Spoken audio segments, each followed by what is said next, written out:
This is Physics 3030, the universe. This is Lecture 5, and today we're going to be talking about the cosmic microwave background radiation. And let's move on to this next slide. So, big picture here, we're first going to need to talk a little bit about quantum mechanics and something about electron states and how electrons move around an atom and how they fall and jump up in energy levels. And then we'll talk about the hot early universe and something that's called recombination of electrons with protons. And then we're going to talk about a little bit about the history of predicting and finding the cosmic microwave background radiation.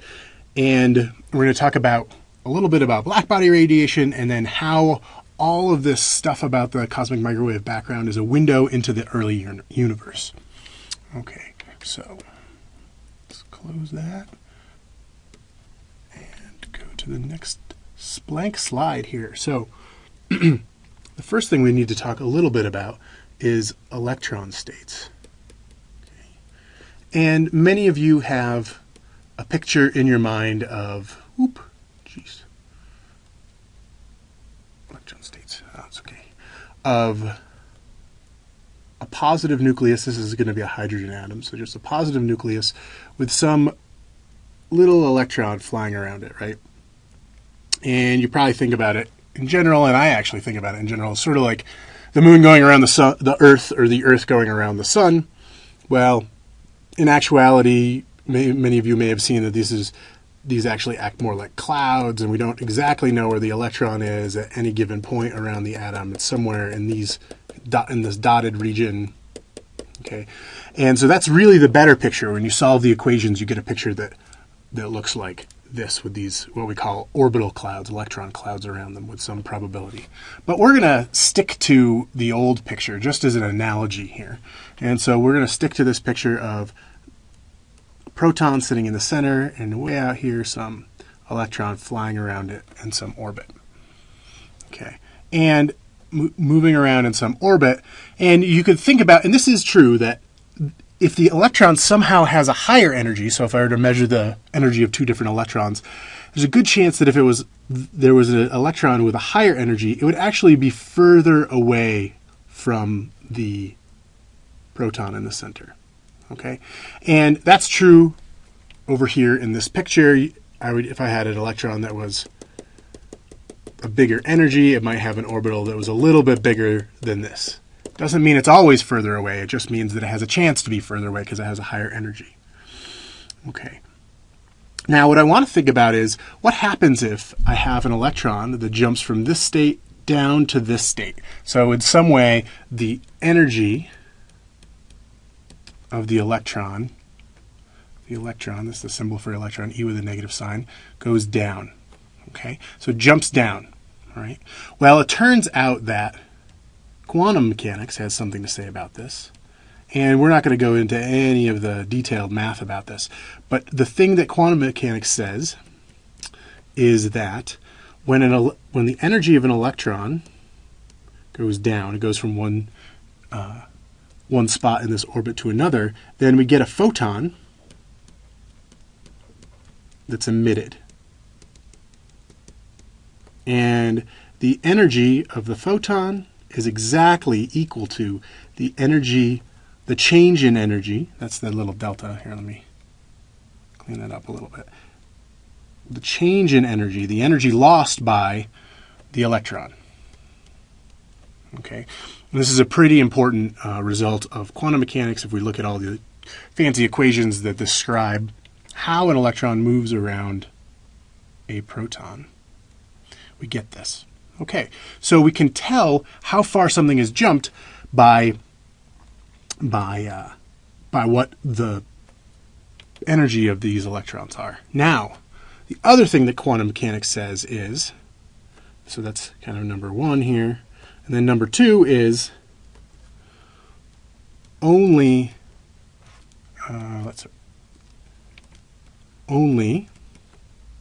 certain jumps are allowed. Okay, and that is exactly what we mean when we say something is quantized. That's what when we say quantum mechanics, this is really what we mean. And this is really a very, very important result of most quantum mechanical systems, is that I can only have certain energy jumps. And because I'm only allowed certain energy jumps, I only get certain photons. So if we go back over to here, remember the picture that we had when we were talking about spectra, right? And if I measure the spectra of something, I'm going to get different lines at different places, right? Well, this axis down here, that's the energy axis. Yeah, it might be the wavelength axis or the frequency axis as well. So it could be, I could label it with a lambda, or I could label it with the frequency of the the light that's coming through. But basically, it's equivalent to energy because of some quantum mechanical equations. And because remember, as the frequency goes up, the energy goes up. All right. So that's the key here, is that's why these spectra are so useful. This is exactly what we were talking about before. As I make a jump, I get a certain emission of energy, and that depends on what kind of atom it is and what jump the electron is making. So I can know for a fact, if this is at a certain spot, that's a hydrogen jumping from an excited state, so maybe the second excited state, something like that. This is the most common one. Second excited state to what we call the ground state, which is the lowest energy state that the electron can have. And that's where these spectra come from. Okay. Now this is really important because about what we're going to talk about next. All right, so let's clear this page here. And what we're going to talk about next is something called recombination. Whoa, oopsie. Let's close that. There we go. So, recombination. Okay. And this goes back to the Big Bang. Remember last time we were talking a little bit about the Big Bang, and we were saying that the expansion of the universe sort of implies, the double arrow is math talk for implies, the Big Bang. If everything is expanding away, if I run that backwards in time, I get to one tiny little point from which everything bangs out of. Okay. Well, when everything was really close, then everything gets really hot. Okay? The temperature goes up. Temperature increases, right? And this is sort of akin to being, if you cram 10 people into a van, you can sit really comfortably. If you cram 10 people into a tiny little compact car, right, it seems like the temperature goes up. That's a good analogy. But if you take all of the stuff in the universe and you cram it into a pretty small place, that temperature is going to go way, way up. Okay. And it's another known fact that if I start with a system, say, that has, this is a proton, and if I take these protons with these electrons kind of winging around them, however they're moving, right, if I heat it up, so if I add some heat energy, right, so increase the energy, then what's going to happen is I'm going to reach a point where that electron gets so much energy that it can just start flying around willy-nilly. It doesn't really matter. It doesn't care about this proton anymore. She has so much energy that it's just flying around, right? It's like if you give a 5-year-old a Snickers bar, right? They're just uncontrollable. They have too much energy and they just start running around. Okay, and so what you end up having is this whole soup sort of protons and electrons flying around, and you might have helium nucleus. So that's +2. So there might be 2 protons and 2 neutrons, and this still makes there be more electrons flying around, and there's just all this stuff flying around, and you have this kind of soup. And we call this a plasma, and it's actually an ionized plasma, which means ions are atoms with electrons stripped off of them, right? That's what we're talking about here, and this is an ionized plasma. So if I heat something up, I start with this ionized plasma. Well, it turns out that in the Big Bang, whatever happened in the beginning, we know for a fact whether there was atoms formed before or not, we know that at some point it was so hot that if there were protons, that when there were protons and electrons around, we were in this state, right? We were in some hot ionized plasma, a hot gas of stuff flying around, okay? And as we expand, so as the universe expands, it starts to cool down. So this is kind of exactly the opposite. So as the universe expands, it cools. Okay, and this is actually, we know this from thermodynamics, but it's also useful to we can use the car analogy too. You got 10 people crammed in a little hatchback, and when you let them out of the car and they get to expand, it cools down a little bit. Okay, so as the universe expands, it cools, and at some point, you reach the point where the electrons don't have enough energy anymore, and they recombine with the protons, or any nucleus in general, no matter how many protons and neutrons are in there. Okay, and recombine, this is the key word here. Now, this is sort of a misnomer, and the reason for that is that it assumes that these things were combined to begin with, right? We should just really call this combination instead of recombination, because we don't know, and in fact we actually assume that the electrons and the protons and the helium atoms were never combined to start with. It was always too hot for them to be combined. But nonetheless, it's always been called recombination. Now, recombination is when all of those electrons go back. So now let's cool the system down here. We're going to cool it down. As the universe expands, and we go back to the situation where we have a nice ordered system, right? So the electrons are just floating around. Maybe here's a helium atom, which is 2 protons stuck together with 2 neutrons. Okay, and this has a couple electrons moving around it.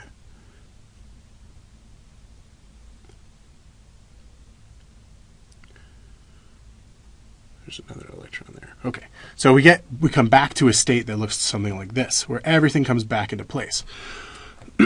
But remember that with this recombination, what's happening is we have electrons that are coming from, let's see, from up here, right? They're just flying around with lots of energy, and they fall down into an orbit around the electron. Again, it's really an electron cloud, and we're not exactly sure where the electrons are. It doesn't look like the moon following around the sun, but it's a good analogy. Anyways, it falls back into this orbit, and it loses energy when it does that. And when it loses energy, out comes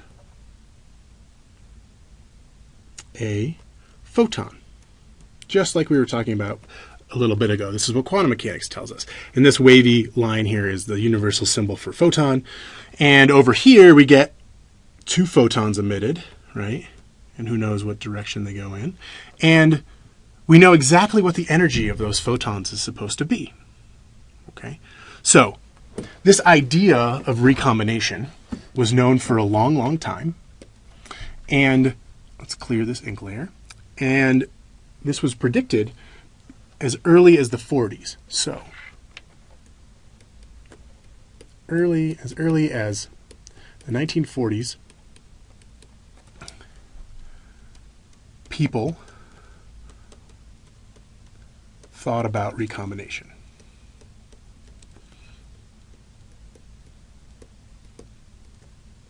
Okay.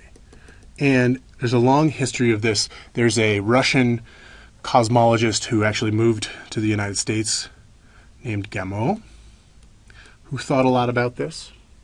And one of the most cogent predictions of this was by a PhD student actually at the time named Ralph Alpher.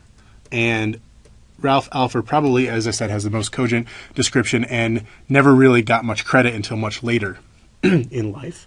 And then another group led by Robert Dicke, okay, And Gamow probably made the first prediction, but it wasn't very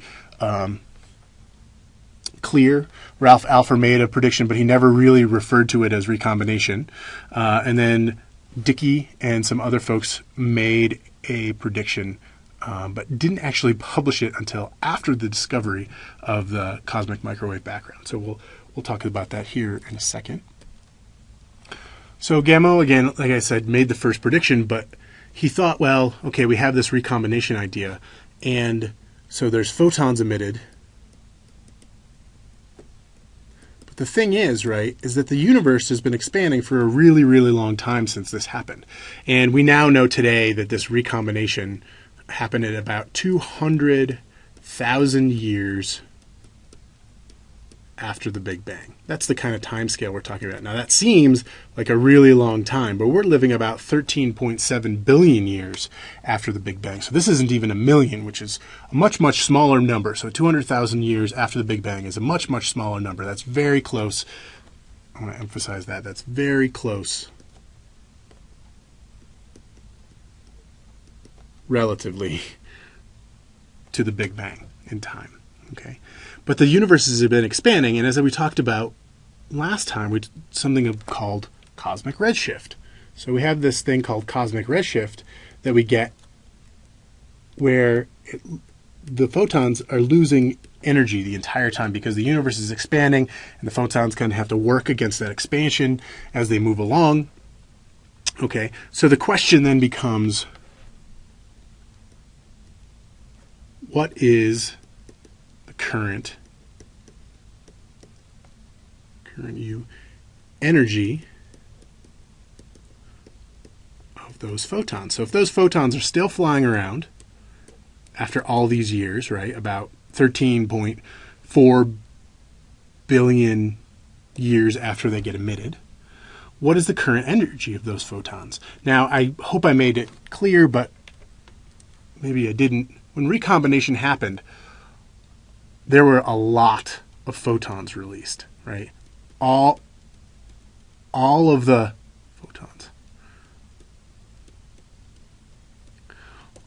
All of the protons and all of the electrons that were around combined at one time and released a lot of photons. Okay, so we assume there's still going to be some of these around. What is the energy of these photons? And these, trying to predict that was the job of these guys. And like I said, Ralph probably made the first cogent real prediction of what this was. Dickey made some other predictions, and in fact, he invented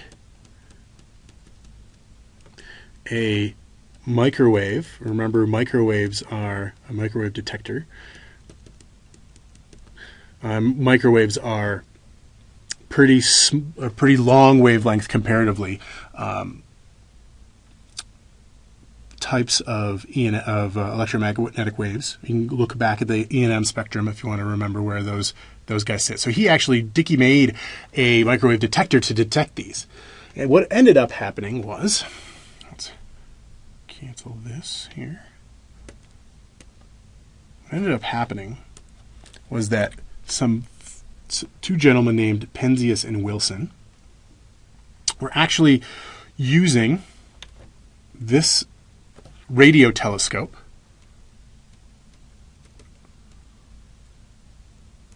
to do some work with satellites. They were working for Bell Labs at the time. And Penzias and Wilson were getting a detection of some microwave background that they could not get rid of. And one of the funny attempts to get rid of it was they found what they called a white dielectric substance deposited in the antenna by pigeons. And by white dielectric substance, I'm sure you know what I mean. And that was actually part of the noise. Well, when they got rid of that, they still had some noise. And they found that it was isotropic, which means, isotropic means the same in all directions. Doesn't matter what direction they pointed their telescope, they got the same amount of this stuff, the same amount of this background, which was really weird. You'd think that you could point it at the source of this problem and that you would get it. Well, it turns out it was coming in every direction, and they called up some folks. They called up Dickey, actually, to see if he could explain it, because he was the one who had made this detector, and Dickey famously told his collaborators, "We've been scooped, guys. These guys found it already." And in fact, in 1978, Penzias and Wilson won the Nobel Prize for finding the cosmic microwave background radiation. All right, so let's get rid of this page, and we'll move on to the next one here. And we're going to talk about the cosmic microwave background now. And I've been sort of holding back a point of what people were predicting about this. And one of the things is that if you look at the predictions, the predictions for this radiation are all temperatures.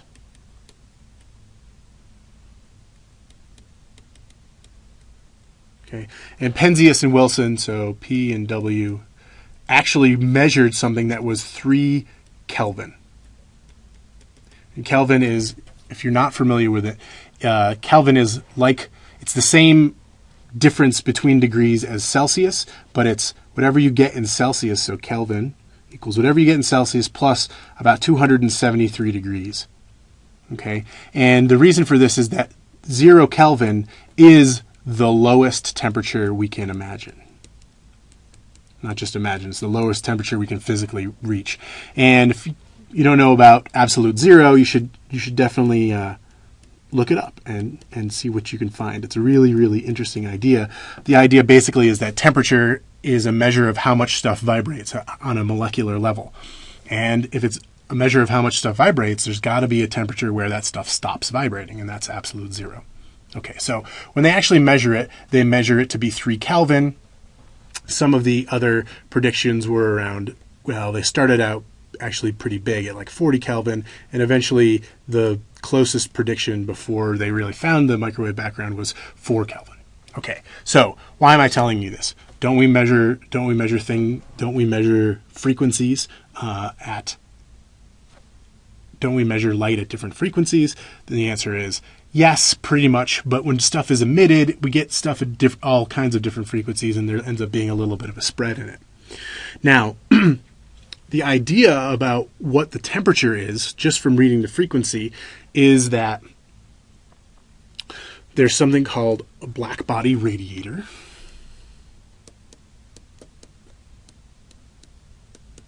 And the idea of what a black body is that it absorbs all light that hits it, which doesn't mean it can't emit light. It just means that if I hit it with light, it all goes in. Okay? And the reason we look at this is because physically it's the calculation is easy. It's easier with a black body. And it turns out that it's the correct way to think about the early universe. Now, think about it, right? Recombination happened a long time ago. There's no way recombination is actually absorbing any light. And compared to the amount of light it emitted, it absorbed very little. Now, right, because those molecules, they can still absorb light. You can still excite electrons, but most of the light was emitted. So it's mostly a black body. And the way these black body curves work is I get some range of frequencies. So this is my range of frequencies that I see down here. And I get them at different brightnesses. That's what this side of the graph is. And I can fit this curve. Right? So I can fit the curve to, I get a curve. Quantum mechanics tells me I get a certain curve for this. And I can fit the data that I measure to this curve. And in fact, that's what's going on here. Each little one of these squares is the data that we've measured. Now, we've gone up in space and sent out probes that are much, much more sensitive than the antenna that Penzias and Wilson were using, because microwaves are actually absorbed a lot by clouds and things like that in the atmosphere. So we fit it to this, and it turns out that the equation relates. So black bodies, this is the point I'm trying to make here, black bodies relate this energy and frequency and the brightness, right, which is really the flux or luminosity, and they relate that to temperature. Okay, and fitting the different curves gives me different types of temperature. So this one actually is 2.73 degrees Kelvin. That's what we measured. That's what we know the temperature of the CMB to be. And if I were to write a different line on here, I could write a different line that looked like this, and it would come down and maybe look a little bit like that. And this would be a lower temperature. Maybe this is like 2 Kelvin or something like that. And then I could draw another line that was up here, right, and maybe go off this graph a little bit, come down like this, and maybe this would be like 5 Kelvin. And so we could tell by fitting it to the graph what the temperature was. And actually, this is what we use to characterize the temperature of interstellar space. So this is really what we think of, this 2.73 degrees is the temp of interstellar space, right? The space that's out there that's so far away from stars that the stars aren't heating it up at all.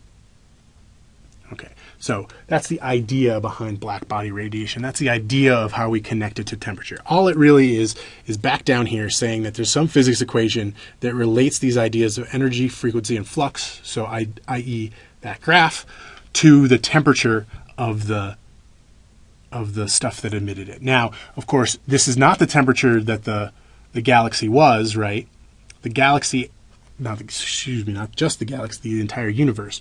So the universe, on average, is now 2.73 degrees, besides stars and things like that. But it was a lot hotter. And we can calculate that temperature, and we'll talk about that a little bit later next week. Okay, so this is the idea about the black body radiation. Now, those of you who have heard about cosmic microwave background have probably seen a pretty famous graph. If you haven't seen this one, in fact, this graph is really the graph I'm showing you right now. You can take a look at one on XKCD if you search black body radiation. There's a pretty funny one there. Note that these error bars are really small here. These error bars are really small. These have been magnified 200 times. That's how close this fits the black body spectrum for something of 2.73 degrees. Okay, so enough said about that. But you've probably seen another famous picture which looks like this. And this is the Wmap. Wmap is a acronym, of course. Wmap satellite data. Okay. Now, a couple of things I want to talk about here. First of all, you've probably seen this map, and this is supposed to cover the whole sky, right? So this covers the whole sky.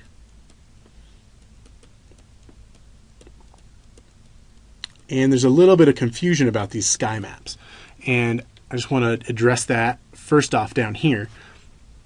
This is the idea, right, that I can take a globe, something that I know is a big sphere like the Earth, and I can draw it spread out over an oval like this. Okay, so the idea is that you just spread all this stuff out, right? Because what's happening is I'm taking a 3D thing, a three-dimensional thing, and I'm making it into a two-dimensional thing. And this is just one of the ways in which we could do this. Now I could make a globe of the CMB, and then you'd see that it was coming out in all different directions. And of course, we're sitting sort of inside the sphere looking out at it.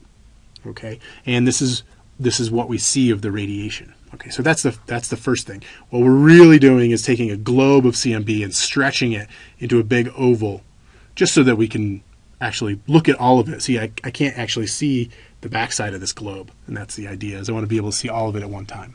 Okay, so that's the first point. The second point is, remember how close those error bars were, right? There was really small error bars in that last graph. Okay, and so basically what that says is that the temperature is 2.73 degrees Kelvin in all directions to about 5 decimal places. It's really, really close. Really close. 5 decimal places. Which is about 1 in 10,000. 1 part in 10,000. Okay. But now, what this map is a map. This is a map of those parts, those 1 in 10,000 parts. This is a map of the small deviations from 2.73 degrees.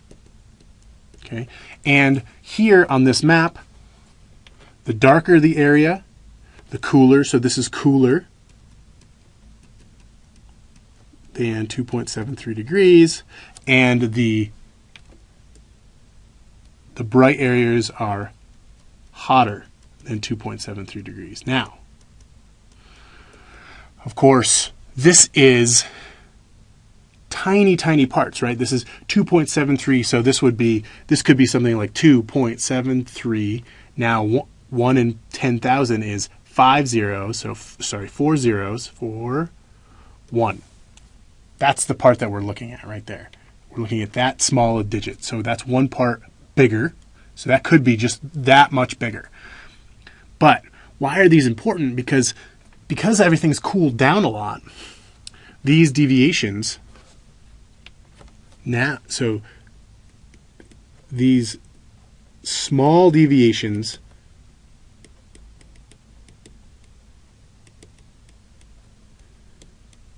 were much bigger deviations at the time.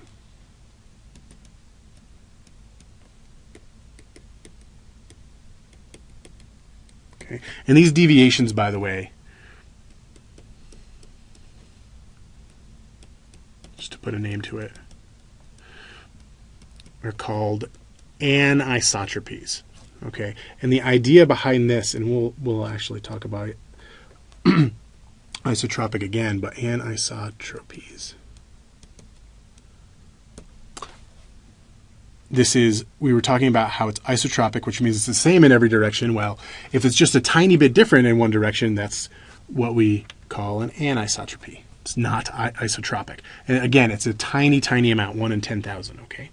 So these deviations are called anisotropies, and these small deviations were much bigger at the time, and they tell us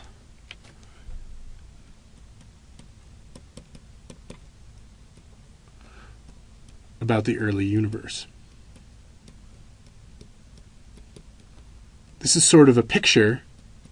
This is sort of like, I would compare this to like a first birthday picture, right? This is pretty early on in the days, right? And everybody loves looking at their first birthday picture because you see how much you've changed since then, but you also see what you were like then and what made you the kind of person you are. Well, this picture, this first birthday picture of the universe, tells us something about what the universe was like when this picture was taken, kind of frozen in time. And so we try and learn about these anisotropies and figure out what they can tell us about the universe. Okay, so let's move to the next clear slide here. Okay, and what I want to talk about a little bit more is these anisotropies. This will finish up today's lecture. And in your book, you'll see a couple interesting graphs. One of them sort of looks like this. There's like a big peak and smaller peak and things like that. And this graph is representing sort of the fluctuations. So it's these anisotropies, fluctuations, dependent on angular size. And let's see, this is something like, this peak here happens to be at something like 1 degree. Sorry, 1 degree. So that means that if I'm looking at that big map, right, 1 degree is just tiny, tiny little degree of it, right? So just one degree. And what it means is it really is just looking at correlations between how big the size of the fluctuations is and how they are correlated to each other. So if I have an area of really big fluctuations and it's really a big area of fluctuations, do they relate to each other? If I have one fluctuation, is it related to another fluctuation? And I'm not going to go into the big details, but these correlations, your book talks a little bit about this. tell us about the vibrations of the early plasma. So the plasma, again, is all those protons and electrons floating around. And this angular size versus fluctuation correlation tells us something about sort of the waves of the particles, right? How are they moving around? Are they moving up and down? It's like kind of like ocean waves or sound waves moving through and vibrating the stuff that was made up the early universe. And you can read about in your book, so I think there's different places in your book, but it talks about something called baryon density, which we'll talk about more baryons next week. But take a look at this part in your book and read about how we can actually tell the different densities if we compare this peak to this first peak. And it's amazing what people are able to tell about the anisotropies of the early universe. Okay, and so basically the take-home point here is that scientists can use the anisotropies to learn about what was happening before, this is important, before recombination, because we can't really see before recombination. This is the last picture we have. Okay, and we'll talk about what other ways that we're hoping to see beyond recombination in the future. Okay, so I'm going to end the lecture there for today. Take a look at some of the supplemental videos. There are other videos about the cosmic microwave background, and that will discuss all of these things in a little bit more detail. If you have any questions, take a look at those, and thanks for your attention.